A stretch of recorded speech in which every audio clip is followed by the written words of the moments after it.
किसान पर थार चला दी। 2014 से जब से बीजेपी की सरकार आई है 1 लाख किसानों ने आत्महत्या की है, 1 लाख। और ये जो खाकी वर्दी वाले घूम भी रहे हैं, सुन लीजिए, ये खाकी वर्दी वाले अभी तो फौज की नौकरी हुई है 4 साल की, 4 साल की फौज की नौकरी हुई है। ये जो खाकी वाले गुस्सा भी दिखा रहे हैं या जो इस तरह का व्यवहार कर रहे हैं, इनकी भी नौकरी बीजेपी वाले 3 साल में कर देंगे। और हो सकता है ये जो बड़े बड़े अधिकारी जो कंट्रोल करते हैं वो आउटसोर्स हो जाएं। और हम तो अपनी जिम्मेदारी के साथ अपने पत्रकार साथियों से कहता हूं, आप जानकारी करिए कि लेटरल एंट्री में जो लोग आए थे, लेटरल एंट्री में जो आए थे, बाबा साहब भीमराव अम्बेडकर जी का दिया हुआ संविधान के तहत तो उनकी अपॉइंटमेंट हुआ नहीं, आरक्षण के तहत तो अपॉइंटमेंट हुआ नहीं। क्या लेटरल एंट्री वाले नहीं भारत छोड़ के चले गए? तो ये जो लेटरल एंट्री वाले हैं, आउटसोर्स में अधिकारी आ रहे हैं, कल को ये जो बड़े बड़े अधिकारी पुलिस के हैं ये भी आउटसोर्स हो जाएंगे। तो लोकतंत्र को हमें सावधान करना है। गांव, गरीब, किसान उनके हकों को छीन रही है।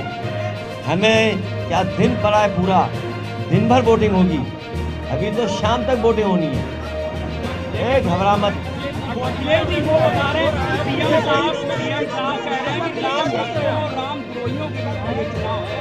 ये संविधान मंथन होने जा रहा है। एक तरफ जो यहाँ दिखाई दे रहे हैं सब लोग, आप भी लोग संविधान रक्षक हो, और दूसरी तरफ वो लोग हैं जो संविधान के भक्षक हैं। समुद्र मंथन की तरह संविधान मंथन होने जा रहा है। संविधान की रक्षा, संविधान को बचाने वाले लोग, संविधान के रास्ते पे चलने वाले लोग और मनमर्जी वाले लोग नहीं हैं। यहाँ संविधान की बात करने वाले लोग हैं, मनमर्जी बात करने वाले नहीं हैं यहाँ पर। और फिर सत्ता में खींचतान चल रही है। सत्ता में बीजेपी के अपने अंदर खींचतान चल रही है कि सत्ता किसके हाथ में हो। ये बात किसको नहीं समझ में आ रही है? ये जो आत्मतुष्टीकरण के लिए जो बयान देते हैं, ये बयान किसी और के लिए नहीं दे रहे हैं, आत्मतुष्टीकरण के लिए बयान दे रहे हैं। और ये चतुराई से हिसाब किताब करते हैं, चतुराई से बातें करते हैं। ये स्लो पैटर्न तो इसलिए है, स्लो पैटर्न तो इसलिए है कि अधिकारी ऐसे लगाए गए हैं कि वोट न डालें। ये जो अधिकारी हैं, कई अधिकारी आप जनता से पूछ लीजिए उनका व्यवहार कैसा है, गाली गलौज कर रहे हैं, बताइए। और मैं यहाँ की भाषा में बोलता हूँ, जब मैं गाड़ी से उतर रहा था तो भेड़िया के भाग रहा था इधर उधर। यहाँ की भाषा में आप खुद देखिए, अगर विजुअल देखे हो तो जब मैं वोट डालने आया हूँ तो भेड़िया के घूम रहा था गाड़ी की चारों तरफ, भेड़िया के। तो ये बताओ तुम भेड़िया क्यों रहे हो भाई? हारी तो रहे हो। अजय उनसे ज्यादा झूठ। अरे ये जो बात कह रहे हैं, बातें झूठी, झूठे वादे किसके हैं बता दो आप।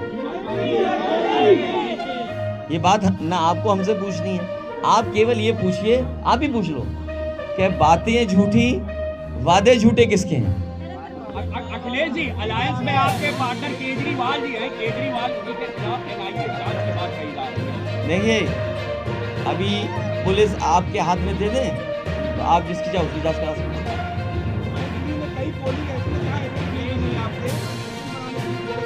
नहीं, वो बाकायदा आप सोचिए उनके नेता गाली गलौज कर रहे थे। मैं नहीं कह सकता, ये पूरे देश के चैनल है। आपको तो ये सवाल पूछना चाहिए था कि गाली गलौज करने वालों के खिलाफ कार्रवाई क्यों नहीं हो रही? बताओ, गाली गलौज के जो गाली गलौज कर रहे हैं उनके खिलाफ कार्रवाई नहीं हो रही। बताओ कैसा लोकतंत्र आ गया।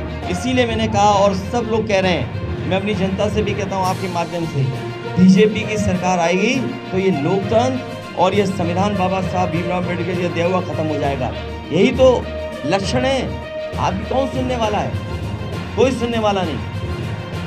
ये संविधान खत्म कर देंगे। ये संविधान बचाने का चुनाव है। बीजेपी जाएगी तो संविधान बचेगा, बीजेपी जाएगी तो हमारा लोकतंत्र बचेगा। बीजेपी जाएगी तो नौकरी मिलेगी, बीजेपी जाएगी तो खुशियों के दिन आएंगे, बीजेपी जाएगी तो महंगाई कम होगी।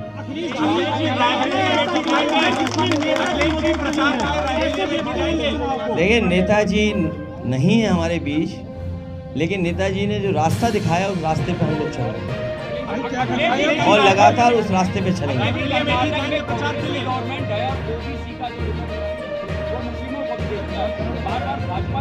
मेरे पत्रकार साथी, जरा पढ़ो आप, ये समय नहीं है विस्तार से बताने का। जो मूल भावना थी बाबा साहब भीमराव अम्बेडकर जी की और मंडल कमीशन की, जो मूल भावना थी, मूल भावना से आप डाइवर्ट हो गए। बीजेपी के लोग ये जो सवाल उठा रहे हैं, बीजेपी के लोगों को कहना चाहिए और बताना चाहिए कि आप मूल भावना से नहीं अलग हो गए। और आपको हम बता दें, आप भी जानते हो ये बात, पहले पिछड़े, दलित, आदिवासियों के बच्चे ऊपर जनरल में भी चले जाते थे, मेरिट में। और आज मेरिट अगर आप देखेंगे तो जनरल से भी बेहतर मेरिट कई पिछड़े, दलित, आदिवासी भाई नौजवान की है। तो आप बताओ, पिछड़ों का, दलितों का, आदिवासियों का आरक्षण किसने छीना? बीजेपी ने छीना। बीजेपी, इसीलिए मैंने कहा बीजेपी बहुत चतुर पार्टी है, बहुत चतुराई से काम करती है। और अगर ऊपर वाला स्लैब है, जिस स्लैब की आप बात कर रहे हो, आप बताओ उस स्लैब में सबसे ज्यादा लाभ है कि नहीं है जिनकी बुराई कर रहे हैं ये लोग? आप खुद सोचिए ना। आप मुझे, मैं आपके ही सवाल का मैं आपसे